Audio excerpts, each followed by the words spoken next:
What's up my peeps, it is now time for the SummerSlam results / highlights and review video. I'll go over the results, some of the highlights in my opinion, and give you guys my thoughts and my review on the show.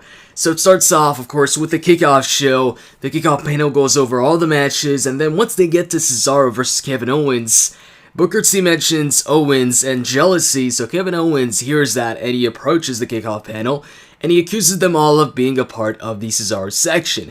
He says he's going to go ahead and shut up the Cesaro section tonight after he beats Cesaro, because after he does that, he doesn't think they'll be cheering for him too much. And then we get a Sheamus interview. He talks about how the Money in the Bank briefcase is the most important thing in the WWE right now, and that he was about to cash it in until Randy took his dreams away. And then he says that tonight he's going to brogue kick Randy over and over and over again until we can't recognize Randy's face anymore. And that after Randy's out the way, nobody's going to stop him from cashing in his Money in the Bank briefcase, because it is what it is. And then we get a Stephanie McMahon interview. She talks about the Divas Revolution match and, the dominant woman in sports like Ronda Rousey. And she says that tonight, the winner of the Divas Revolution match will get the spoils. So after that, they take a look at Brock versus Taker, and that's pretty much it for the Kickoff show. And then when it comes to the actual show, it kicks off with Jon Stewart. He brings out Mick Foley because he wants to let Brock know how he feels, but he wants some backup too. So he brings out Mick Foley, and then Mick Foley goes ahead and says, "Hey, when you called me to come out here, I thought you called me to talk with The Rock. I didn't hear Brock. I didn't hear the B because I answered the phone with my missing ear." And he says that he doesn't want to go ahead and visit Suplex City. So, they decided not to talk to Brock or interview Brock. And then they just decided to leave. And then we get Randy versus Sheamus to kick off the show. And right off the bat, in the beginning of the match, Randy goes for the RKO, but Sheamus rolls out the ring and avoids it. And then he gets on the microphone, gets on top of the announce table, and he tells the crowd, "I don't look stupid, you look stupid," pointing at the crowd, basically telling them that they're the ones that look stupid and not him. Randy gets enough of it, so he gets out the ring and he trips Sheamus, and then he puts him back in the ring, and then they continue on the match. So when it comes to some of the big moments in the match, you had Sheamus going for his battering ram off the apron, which is basically his shoulder tackle off the apron. He goes for it, but Randy catches him with an RKO, but before he could go ahead and cover Sheamus, Sheamus rolls out the ring. So Randy gets out of the ring, he gets him back in the ring, and then he actually goes for the punt, but Sheamus dodges it, and he hits White Noise for a 2 count. And then Sheamus goes for a brogue kick on Randy. Randy dodges it, and he goes for an RKO again. Sheamus pushes Randy into the corner. Randy bounces off the corner, and then Sheamus hits him with a brogue kick, causing him to bounce off the corner with his back. And he's not down yet, so Sheamus bounces off the ropes and hits him with a second brogue kick, covers him, and this time gets the win. So after that, the New Day comes out, and they go ahead and sing their version, like their parody of the New York song, except, of course, by saying New Day instead. They say New Day, New Champs. At some point, one of their lyrics was, "The other teams are booty." But anyways, so the other teams come out for the Fatal 4-Way Tag Team Championship match, and this was a pretty cool match. It started off with Kalisto pulling out some pretty cool moves against Kofi Kingston, and then Kofi tagged in Big E. Kalisto got the better of Big E too, and then Big E went ahead and tagged in Darren Young, because he could tag in anybody. So I'm just going to go over some of the highlights in the match, and there was a bunch of highlights. You had Kofi rolling out the ring, and Darren Young tried to go ahead and grab him, but the way he tried to go ahead and grab him was he hanged off the apron and tried to, I guess, pull him back in the ring. So Darren had half his upper body hanging out of the ring. So what Big E did, he went ahead and hit the splash on the apron on Darren Young's back. That was pretty cool. And you also had Kofi Kingston go for his jumping crossbody from the top, but Darren Young caught him when he landed with an atomic drop. And then Darren finally tagged in Titus, who just went ahead and destroyed everybody. He manhandled everybody. He threw Kalisto, threw the Diego and Fernando, hit everybody with clotheslines, backbreakers, and all of that. Eventually, Sin Cara goes ahead and hits a suicide dive on the outside on one of the Matadors. Not sure if it was Diego or Fernando, but that Matador caught him with a dropkick in midair, but the dropkick kind of missed. I'm not sure if it actually connected or not, but whatever. So he catches him in midair with the dropkick, and then you have the Matador go ahead and climb up the top rope. And so Xavier Woods, who isn't the legal man, he's not even in the match, because it's Big E and Kofi in the match, he goes ahead and pushes the Matador off the top, and then El Torito tries to go ahead and, I guess, equal out the odds, or even out the odds. So he tries to take out Woods, but Woods face plants him on the outside. And actually, that gets cheers from the crowd. And then after that, we get Darren Young hitting Xavier Woods with a backbreaker on the apron to neutralize Woods. And afterwards, we see Big E go for his running spear. He tries to do it on Diego or Fernando, but he dodges. So instead, he hits Darren, and Big E and Darren get sent to the outside with the spear. Love that spear. And then we see the Lucha Dragons going for what looked to be like a double angle slam on one of the Matadors, but that Matador just fell off the top. Pretty sure that wasn't supposed to happen. He just fell, and they were like confused. They put their hands up. So then the other Matador goes ahead and takes his spot, climbs up to top, and starts fighting with like Kalisto, but Kalisto and Sin Cara get him in a double suplex position. But then Titus O'Neil goes ahead and goes to the corner and grabs both Kalisto and Sin Cara while they've got the Matador in the double suplex position.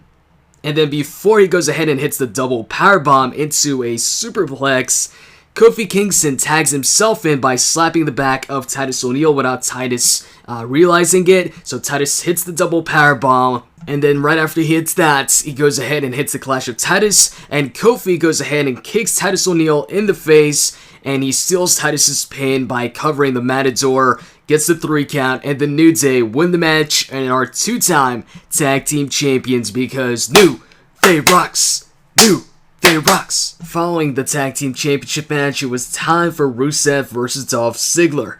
So just to go ahead and talk about some of the big moments in the match, you had Dolph hitting his facebuster from the top rope on Rusev, but Rusev kicked out. You had Rusev blocking Dolph Ziggler's super kick and then hitting him with a back suplex and following it up with a really nice running flipping senton on Dolph. He got a lot of height on that flipping senton. Afterwards, you had Ziggler going for the zigzag on Rusev, but Rusev held on to the ropes. And then he threw Ziggler into the air, so Ziggler fell on the mat. And then once Ziggler got up, he got super kicked by Rusev. Rusev locked in the accolade, but then Lana slapped Summer Rae on the outside, which distracts Rusev, and then Dolph rolls out the ring. Rusev follows, and he grabs Dolph, and then Lana's like looking at Dolph, and from behind Summer Rae attacks her. And then Dolph Ziggler, once he gets up, he goes ahead and super kicks Rusev onto the announce table. And at this point, the referee's at the count of 8. And then once Dolph Ziggler gets back in the ring, he gets back in too late. And Rusev's still on the outside from the super kick. Gets back in the ring too late. The referee goes ahead and calls it a double countout. So then Dolph Ziggler goes ahead and decides to go to the outside once again to, I guess, attack Rusev or something. But Rusev gets the better of him. He pushes him on the apron and then throws him back in the ring. He gets in the ring, but Ziggler turns things around and he starts punching Rusev. And then Summer Rae gets in the ring and she attacks Ziggler. And then Lana gets in and she attacks Summer Rae. And then Rusev and Dolph both separate, the two ladies. And that's it. They separate them. And Rusev and Lana get out the ring while Lana and Dolph stay in the ring, and that's it for the match. Afterwards, we get Neville and Stephen Amell versus Stardust and Barrett. It starts off with Neville and Barrett in the ring until Stardust gets tagged in and he wants to face off against Stephen Amell. Amell pulled off some moves like he kicked up. He hit a big boot on Stardust. It wasn't the typical big boot to the face, it was to the gut. He went ahead and hit a hip toss. He jumped over Barrett. You had Neville in the match hitting a Phoenix Splash on Barrett, which the pin got broken up by Stardust. And towards the end, Stephen Amell actually hit a crossbody from the top on the outside on both Stardust and Barrett. And then Neville went ahead and hit the red arrow on Barrett for the 3 count and the win. So Stephen Amell and Neville won the tag team match. Afterwards, it was time for the triple threat match for the Intercontinental Championship. You had Big Show hitting a flipping senton on Ryback from the second rope. You also had Ryback hitting a splash on The Miz from the top. And then Big Show went ahead and chokeslammed him right away on top of The Miz. And I actually thought that it might be the end there, but it was only a 2 count. And then Ryback went ahead and tried for the meat hook clothesline on the Big Show. Big Show caught him with the chokeslam, but, well, he caught him in the chokeslam position, I should say. So he was trying to chokeslam Ryback, but Ryback got out of it, and he hit the shell shock on the Big Show. And then The Miz gets in the ring and hits the skull-crushing finale on Ryback.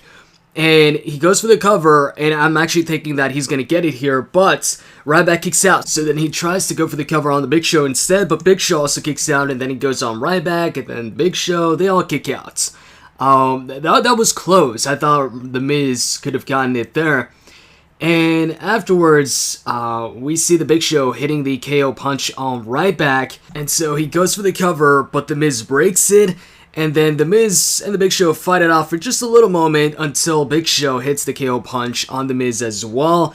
But then Ryback goes ahead and clotheslines the Big Show out of the ring, and he covers The Miz and gets the 3 count. So Ryback retains the Intercontinental Championship. And then we got a backstage segment with Jon Stewart and Paul Heyman. He was knocking on Brock Lesnar's locker room door. Paul Heyman came out, and basically Jon Stewart went ahead and told him that, you know, how unhappy he was that The Undertaker went ahead and lost to Brock Lesnar, and that Paul Heyman, you know, was just rubbing it in this entire time and all of that. Following that, we got the tag team match, Roman Reigns and Dean Ambrose versus Bray Wyatt and Luke Harper. And when Dean Ambrose came out, man, he got a big pop from the crowd. The crowd really loved Dean Ambrose. When Reigns came out, though, it was all boos. But anyways, as far as the highlights of the match and the big moments of the match, in the very beginning, Ambrose and Reigns dominated. You had Ambrose jumping from the announce table onto Bray in the crowd area. And then once Bray Wyatt came back, before he came back, Reigns and Ambrose were basically beating up Luke Harper on their own. And then Bray Wyatt comes back in.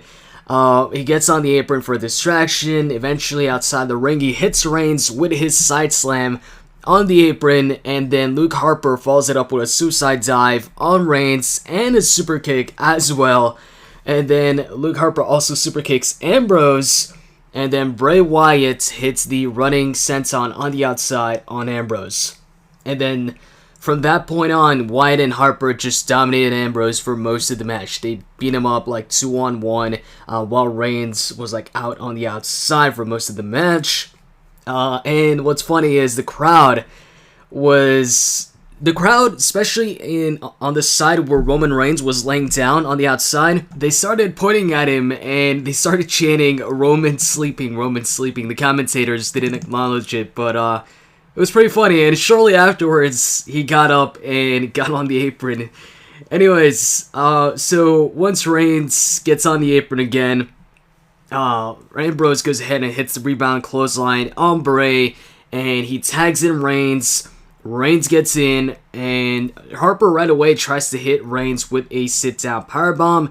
He hits it for a 2 count, and then Bray goes ahead and tells Harper to tag him in. So Bray gets in, and they try and go for its double team move, where Bray is on the second rope, and Harper's like, he has Reigns in the powerbomb position once again. So I was wondering what this was going to be, but Reigns gets out of it, and he actually ends up hitting Bray Wyatt with a Superman punch, like in midair.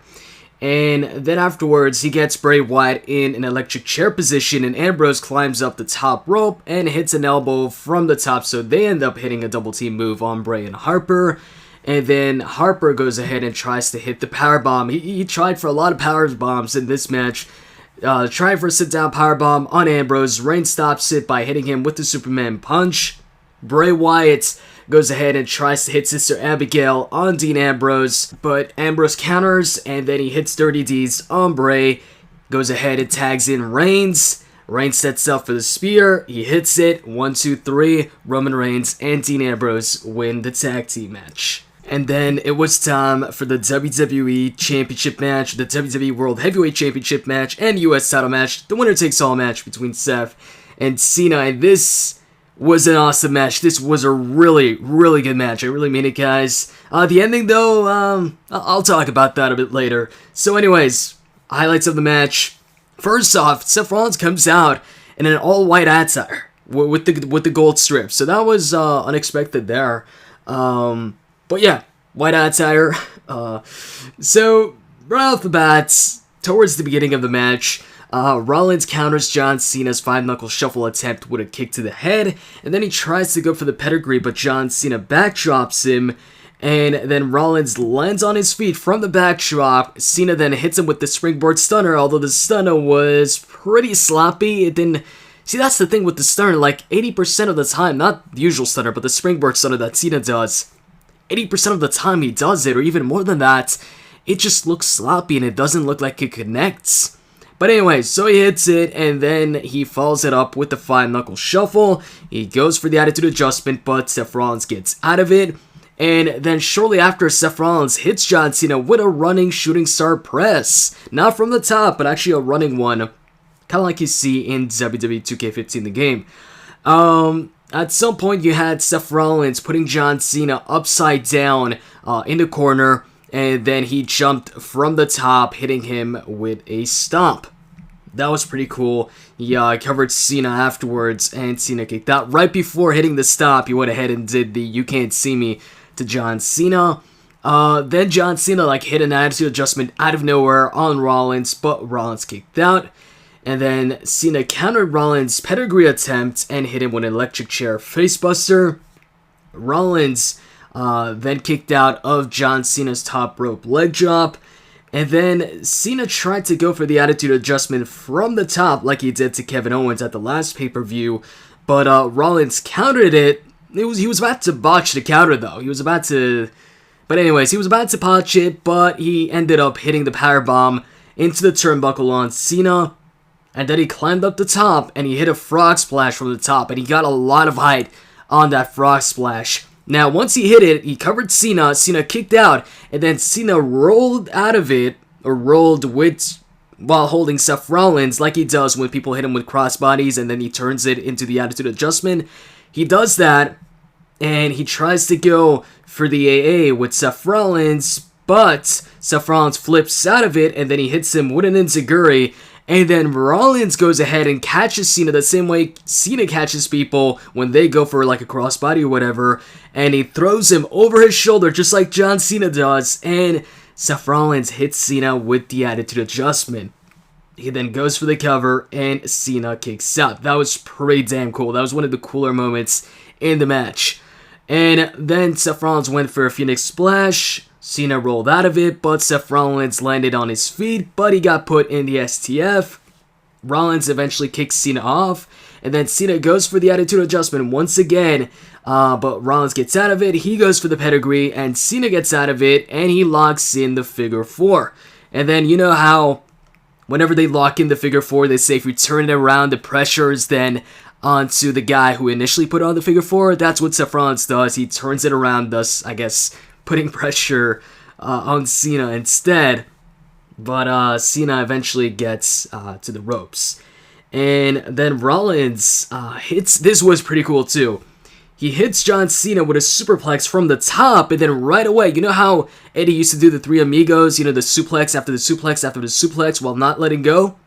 Basically, he did the same thing here, except he started off with a superplex from the top, and then he followed it right off with a Falcon Arrow. That was pretty damn cool. And John Cena, of course, kicked out. And then he goes for the Phoenix Splash once again on Cena, but Cena dodges it, and he hits the attitude adjustment. Or actually, before he goes ahead and hits the attitude adjustment, while he has Seth Rollins on his shoulder, he accidentally bumps into the ref, or Seth Rollins' feet, or boot. Accidentally bumps into the ref, kicking him in the face. So Cena hits the attitude adjustment, not realizing that, and then he sees that the referee is down. So once the referee's down, Cena goes ahead and picks Seth Rollins up, and Seth Rollins hits him with the high knee, the same high knee that he used to break Cena's nose. After doing that, they're both down, and then Jon Stewart comes into the ring with a steel chair, and he's like looking at both, and it's pretty obvious that he's about to hit Cena because he's taking a lot of time, and he's pretending like he's about to hit Seth Rollins, and he teases it, but he stops, and then he keeps constantly looking at John Cena, waiting for him to get up. So eventually Cena gets up, Jon Stewart hits him with the chair, and then he's about to leave with the chair, but then he remembers, oh, I'm supposed to give this to Rollins. So he goes ahead, puts the chair on the mat, and Seth Rollins hits the pedigree on Cena onto the chair. He throws the chair out the ring. Jon Stewart is out the ring as well, and then he covers Cena 1, 2, 3, and he wins the match. Right before Seth Rollins hit the pedigree, he went ahead and looked at Jon Stewart, who was, running off. So, not sure if it'll turn out that Seth Rollins knew about it, or if this was a surprise to Rollins. I guess we'll see on Raw tomorrow. But yeah, Seth Rollins wins and is the new United States Champion. So now he's both the WWE World Champion and the US Champion. The first person to ever hold both championships at the same time. That's a pretty big win for Seth Rollins there. I love the match. The ending though, the ending here felt like the ending of a comedy match on Raw, let's say, or a mid-carder match maybe between Heath Slater and Dolph Ziggler or something like that, and the guest host of Raw goes ahead and helps the face out or something. It was just weird. Out of all the people that could have interfered, it ends up being Jon Stewart. But yeah, man, I'm happy that Seth Rollins won. And like I said, love the match. It's just the ending. I'm wondering what the explanation is going to be tomorrow on Raw. Why did Jon Stewart do that? Is he going to have a permanent role on Raw, maybe as Seth Rollins' manager or something like that? We'll see what happens. So after that, it was the Divas Revolution match. Team Bella versus Team Bad versus Team PCB. And Team Bad ended up being the first team eliminated when Brie Bella tagged herself in and went ahead and hit Tamina with Brie Mode. She covers her and eliminates Team Bad. And then right afterwards, Nikki Bella hits the rack attack on Becky, but the pin gets interrupted by both Paige and Charlotte. And then from then on, or afterwards, you get Nikki Bella intercepting a baseball slide from Paige and hitting her with an Alabama slam on the floor on the outside. And from that point on, they kind of dominated Paige. They were attacking Paige, tagging each other in, working on Paige while the others, want to get tagged in. After a knee and a slap to Alicia Fox, Paige goes ahead and tags in Charlotte. Charlotte takes out both Brie and Nikki off the apron. She then goes ahead and spears Alicia Fox and locks in the figure 4, but that gets broken up by Nikki, and then Paige takes Nikki Bella at the ring. And then afterwards, Alicia Fox and Charlotte take each other out with double big boots to the face. And then Becky gets tagged in by Charlotte and Alicia Fox tags in Brie. They fight it out, trade blows. Eventually, Becky Lynn goes ahead and hits a pump handle side slam on Brie Bella, gets the 3 counts, and Team PCB wins the match. So, after that, we get Cesaro versus Kevin Owens. And this was also a really good match. It started off with both of them trading shots, forearm shots and uppercuts. I think you can guess who's hitting the forearms and who's hitting the uppercuts. Owens goes ahead and takes Cesaro to the outside, and then he jumps from inside of the ring to the outside with his running flipping senton. That was pretty cool. And then he taunts and runs his mouth to Michael Cole, giving time for Cesaro to recover, because after the flip, he went ahead and put Cesaro back in the ring. So Cesaro then goes ahead and does a jump of his own. He does an outside dive, a corkscrew crossbody from the top on Owens. And then back in the ring, Cesaro hits a crossbody from the top on Owens. And then Owens is trying to take a breather on the outside. Cesaro charges in, but Owens sidesteps Cesaro, and that sends Cesaro into the barricade. And then he hits Cesaro with a cannonball against the barricade.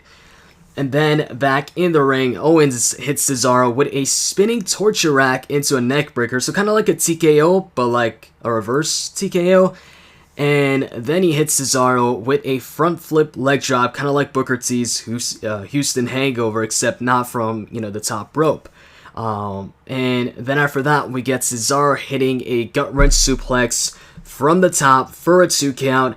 And then Cesaro tries to go ahead and go for the neutralizer, but Kevin Owens backdrops out of it. And then Owens hits a jumping tornado DDT from the second rope for a 2 count.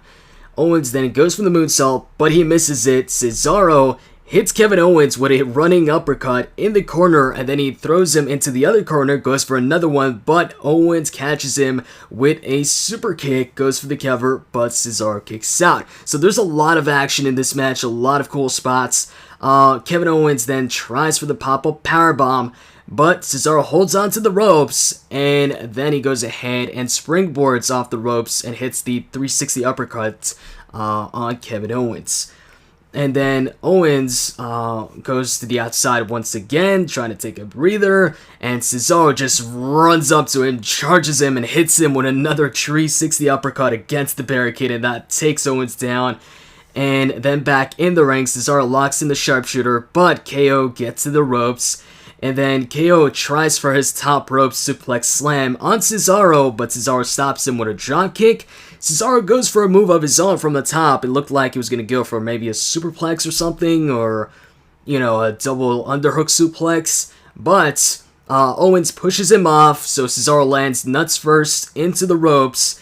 And then Kevin Owens goes ahead, hits the suplex slam from the top on Cesaro, picks him up, throws him against the ropes, and once Cesaro comes back, pop-up powerbomb, 1, 2, 3, Kevin Owens beats Cesaro in a really good match. And then we get The Undertaker versus Brock Lesnar. Of course, before the match, we get, a big video package showing the feud. It started at WrestleMania and all that. So before the bell even rings, Brock makes his entrance first, and then Taker. And before Taker could go ahead and take off his coat or whatever, Brock just goes on the attack right away, not letting Taker take off his coat or his hat. He just goes to work, hitting him with knees and all of that. But eventually Taker turns it around and he hits a big boot, sending Brock out of the ring. And then once Brock gets back in the ring, the referee rings the bell, and right off the bat, Brock takes Taker down. And then shortly after, Taker goes for old school on Brock Lesnar, but Brock catches him in the position for the F5, but Taker gets out of it, and he attempts a chokeslam, but Brock goes ahead and knees him in the gut. And then he delivers the first suplex of the match. It was a belly-to-belly suplex, and then he follows that up with a German suplex. So the suplexes begin, and Brock then goes ahead and tries to go for another German suplex, but Taker just grabs hold of Brock's arms, and he charges, because Taker was facing against the corner for this, second German suplex. So he holds on to Brock, and then he charges towards the corner, ducks down so that Brock hits the middle turnbuckle face first. And then Taker goes ahead and he hits Snake Eyes, and he follows it up with a big boot, sending Brock to the outside once again. And it looks like that's either that Snake Eyes or the big boot busted Brock open because Brock was bleeding. And then Taker went ahead and hit the apron leg drop on Brock, and then he got a "You Still Got a" chant from the crowd. Lesnar then went ahead and countered Taker's attempt at a chokeslam with a German suplex once again, and another one as well. And then Brock went ahead and hit an F5 on The Undertaker through the announce table on the outside. Now that was cool. It wasn't the way he hit it through the announce table. He didn't get on top of the announce table with Taker. He was right next to the announce table and hit the F5 there. In the beginning, it looked like Taker was about to go for the last slide on Brock through the announce table, but Brock countered that into the F5. Really cool spot right there. I didn't expect Taker to take, that move through the announce table. I was actually expecting Taker to put Brock through the table instead. And after that, Brock gets back in the ring, and the ref starts counting 1, 2, and once Brock gets back in the ring, he's bleeding even more at this point. And the referee's at the count of 9, and Taker's still like he's not fully up. And he's about to count 10. It was like 9.59 seconds or something like that.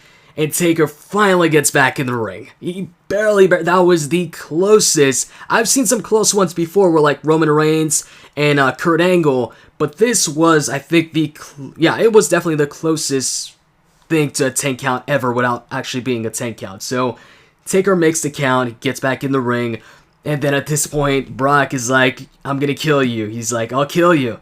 And then he holds up Taker, and Taker's like, you're going to have to. And he's like all spitting and stuff while saying it. And then out of nowhere, he just grabs Lesnar by the throat, and he hits him with an awesome choke slam. It was a really high choke slam. Brock sold that really well. I think one of the two guys that sell this choke slam really well, in my opinion, are Brock Lesnar and John Cena, simply because they're big dudes, but like out of all the big dudes, they jump the highest for the choke slams. So anyways, after that cool ass choke slam, Brock Lesnar like gets right back up, but then he falls back down, and then Taker follows it up with a tombstone piledriver, the first one of the match, but Lesnar of course kicks out at 2. And then Lesnar sits up laughing, and then Taker does the same in a mocking fashion. He goes ahead and also sits up after Lesnar, and then he starts mocking Lesnar's laugh. And then they go ahead and start exchanging punches. And they start fighting in the corner where Brock eventually climbs up the second rope and puts Taker in the Kimura lock. So he's got the Kimura lock locked in while he's standing on the second rope. And you know what's about to happen next. We've seen this countless times. You don't go ahead and put Taker in the corner and start, hitting him with punches or whatever while you're on the second rope. You're asking for a last ride, and that's exactly what happened. Taker picked him up for the last ride and then went for the cover. Lesnar kicked out. And then Lesnar went ahead. Once he got up, he hit Taker with a second F5, and Taker kicked out. And so Lesnar is like, alright, he hits him with a third F5. Remember guys, a third F5 is what put The Undertaker away at WrestleMania 30. This time, Taker kicks out. So after that, Lesnar, goes ahead and approaches Taker, and Taker, while he's down, he goes ahead and locks him in the Hell's Gate submission, but Lesnar pushes him off, and he puts him in the Kimura lock, and then, while he's got The Undertaker in the Kimura lock, here comes the ending of the match. The ending of this match, man, I wasn't a fan of the ending of this match. Well, let me first off, let me explain the ending of the match, what happened. So, he's got Taker in the Kimura lock, and while he's got it locked in, the referee is on Brock's side. So he's looking at Brock's shoulders, making sure that Brock's shoulders aren't on the mat. At some point, Brock's shoulders were on the mat, so the referee started counting, and then eventually, Brock got his shoulders up. So the referee just got up to a count of 1. But the referee was on Taker's left side, and on Taker's right side with his right arm, he went ahead and tapped out. He tapped out while he was in the Kimura lock, and the referee was busy counting Brock Lesnar's shoulders for a 1 count. And so Taker taps out, the referee doesn't see it, but then the bell rings. So the bell rings, and then the referee's like, what the hell's going on? He goes ahead and yells at the bell keeper. He's like, yo, I didn't ring the bell, the match isn't over, or whatever. And so everybody saw Taker tap out except the referee, and then everybody's distracted with this, or at least, the referee's distracted with this, and Brock is distracted too, and then Taker slowly gets back up, and he goes ahead and low blows Brock Lesnar from behind. This time it wasn't a kick, he just punched Brock Lesnar in the nuts, and then he followed that up with the Hell's Gate once again. And this time, the referee sees it, so he goes ahead, looks at the submission hold, and Brock is in the submission. While he's in the submission, towards the end, he goes ahead and gives the middle finger to Taker, and then shortly afterwards, he passes out, and so the referee rings the bell and announces that The Undertaker is the winner of the match. So, officially, The Undertaker won the match, but he tapped out during the Kimura lock. So, Brock is the one that's supposed to win the match, but Taker officially wins the match. And after the match, they showed replays of Taker tapping out, and they acknowledged that, he did tap out, but officially in the record books, it's going to show Taker as the winner of the match. And then Paul Heyman is complaining to the ref, and he goes ahead and rings the bell himself a bunch of times and goes ahead and says that the winner of the match, Paul Heyman says this, the winner of the match is Brock Lesnar. I guess this was their way of keeping both guys looking strong, where Taker went ahead and made Lesnar pass out and officially won the match, but Brock made Taker tap out before he could pass out, except the referee didn't see it. That's the thing with these matches, matches like this where it's a lose-lose situation. I feel like they never should have had this rematch, especially now at SummerSlam, because if Taker would have won, then Brock Lesnar's streak is over. A streak that they could have used to put over, an up-and-coming superstar that needs this big push. I mean, look at what Brock's win over Taker did for Brock. So imagine what Brock's win over Taker and Brock's, over 2 year streak now would have done for somebody else that could have been Brock and broken that streak of Lesnar. In my opinion, the best scenario, without having a disqualification or count out or anything like that, while having an actual winner, would have been to have somebody cost The Undertaker the match. So that way, The Undertaker doesn't, let's say Taker was going to hit the third Tombstone Piledriver of the match, he goes for the cover, and then Sting somehow distracts Taker or costs him the match or whatever, and Brock goes ahead and follows it up with an F5 and wins the match.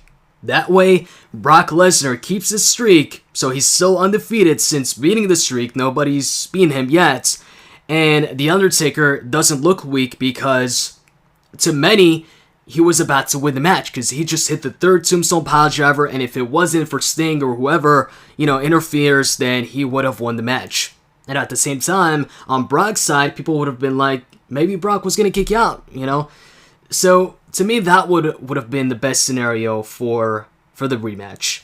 But, I feel the rematch should have never taken place in the first place because of a situation like this. When they do find themselves in a lose-lose situation, or in a situation like this where both guys could use the win, finishes like this tend to happen. And out of all the finishes on the show, I think this was the worst for me. And I feel like this finish was the worst possible finish they could pick for this match. There was so many other things they could have done. Now, this didn't do any favors for Taker, I feel. Yes, he did kick out of 3 F5s. That does make Taker look strong, because he couldn't kick out of that third F5 at WrestleMania 30. But he went ahead and tapped out to Brock, and then he had to take advantage of a referee's distraction to low blow Brock Lesnar, and then took advantage of pretty much a screw job finish. And now Brock finds himself no longer undefeated. So, if you ask me, the ending of the match was pretty bad. As far as the actual match itself, though, I liked it. I thought it was a really good match compared to the WrestleMania 30 match. The WrestleMania 30 match was just bad. Now, don't get me wrong, that WrestleMania 30 match will forever be remembered because it was the match where Brock broke the streak. But as far as the match goes, the match sucked, in my opinion. But, Taker did have a concussion during the match. In this case, they really delivered, I feel, as far as the match goes. Not talking about the ending. Really like the match here between Taker and Brock Lesnar.